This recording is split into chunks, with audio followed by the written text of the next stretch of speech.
100% improved. Carter, can you spare a minute? Delighted. I'll get them out there, sir. Full inspection, mind.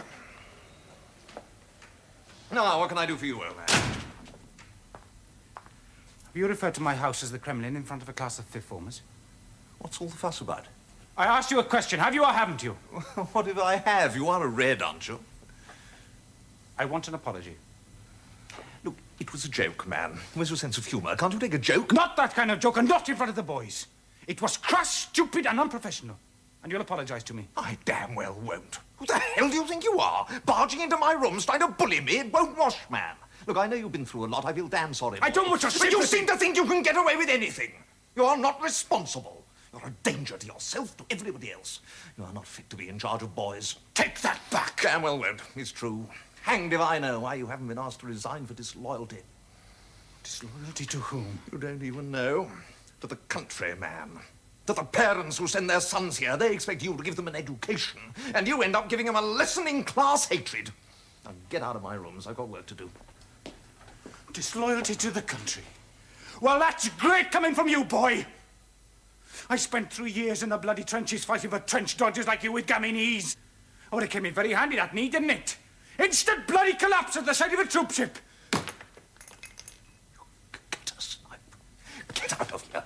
Get back to the gun. Don't touch me.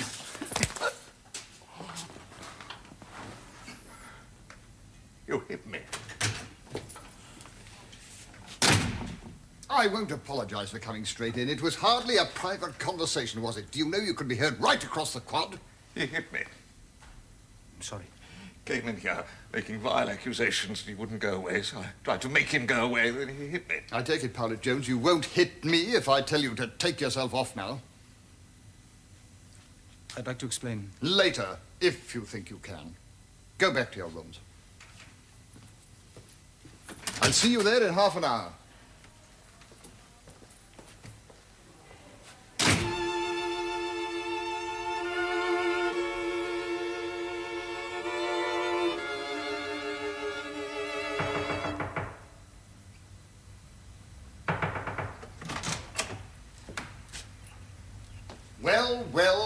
Well. You can pour me one of those if you don't need it all yourself. And nothing with it. You don't have to tell me. We both made bloody fools of ourselves. Me in particular. I did hit him. I haven't done that since I was 15. Not too good for discipline, is it? Poor old Carter, he's misguided in my opinion, but he believes the most important way to measure a man is to ask how he stands up to the challenge of war. You've been through it, you distinguished yourself. He's never had a chance to prove himself. That's the thought he's had to live with all these years, and you go and taunt him with it. You really know how to hit where it hurts, don't you? Devil if it is, how's either one of you going to bury the hatchet after this? Do you want my resignation? You know better than that. I've only got a year or so to go here now, but I do want to leave a good school behind me for the next man. You and Carter are a pair of damn good teachers. I want to keep you both. So, any other bright suggestions? Don't say you want to have it out in the gym with boxing gloves. I could apologize in writing. Just admit I lost my temper and not mention the other business. Don't expect an apology from him. You hurt him far more than he hurt you. Yes, I'll do that for you. After all you've done for me. I've been trying to think what Beth would have thought about it all. She'd never have let you go over there, my boy. She'd have tied you to that chair till she'd got you laughing at the whole silly business. David, you've got to find something else to live for. Beth's been dead for 5 years. You've got to let her go, David. If teaching's not enough for you just now, what about that book you were working on? What, the Royal Heifer, was it? Tigress. The Royal Tigress. Get it out, man. Have another look at it. No, that's dead now. I don't even remember what got me so excited about it. Yeah, but you will, if you give yourself a chance. Oh. This will be the first time I've been tipsy in chapel. You get that letter written. Yes, sir. And no more fights without consulting me.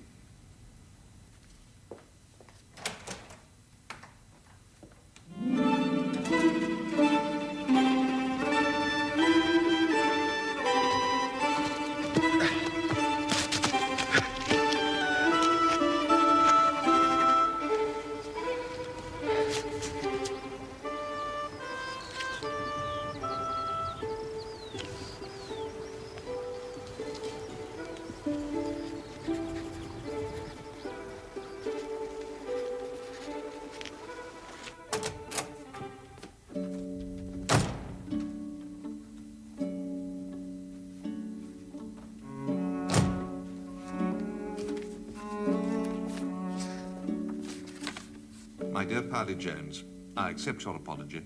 I should not have lost my temper. It was unprofessional, as was my remark in the laboratory. Yours sincerely, T.S. Carter.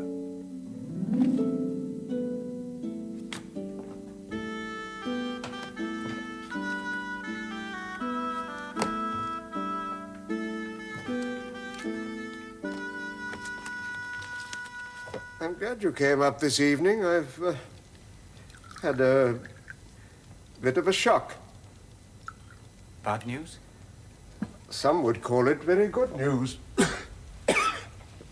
Filthy things.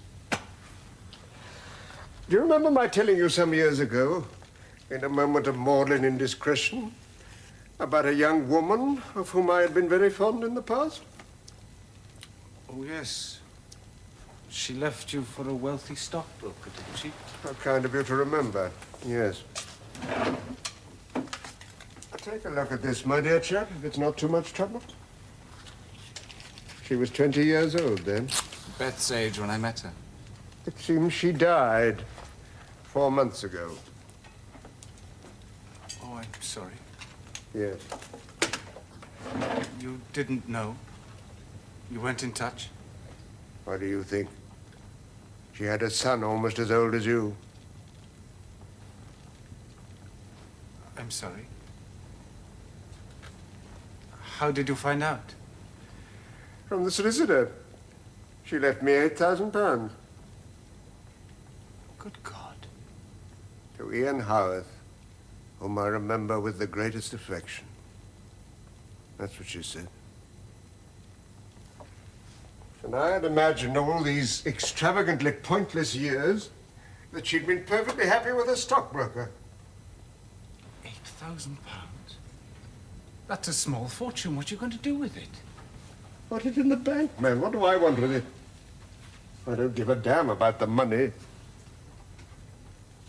To think that I could have married that girl if I'd had the nerve. Well, let my folly be a lesson to you, Powwow. You're half my age. Find yourself another wife, or let her find you. Oh, no. Oh, yes. Emphatically. If you've any doubts, take a look at your colleagues. Take a look at me and say to yourself, in 20 years' time, I could be like that man if I don't do something about it. Doesn't bear thinking about, does it? I'm not looking for 2 lucky breaks, Howarth. Most men don't even get 1. Consider the alternatives. Some men can live the celibate life. I don't fancy you're one of them. What did you do about women all these years? Your appetite for sordid revelations never ceases to astonish me. Do you really want me to tell you? No, I'm sorry. It's none of my business. You don't use the unicorn at Challicum, do you? No. Then you probably won't have noticed the young woman who serves in the residence lounge bar. Young, I should say, when I first made her acquaintance. A generous and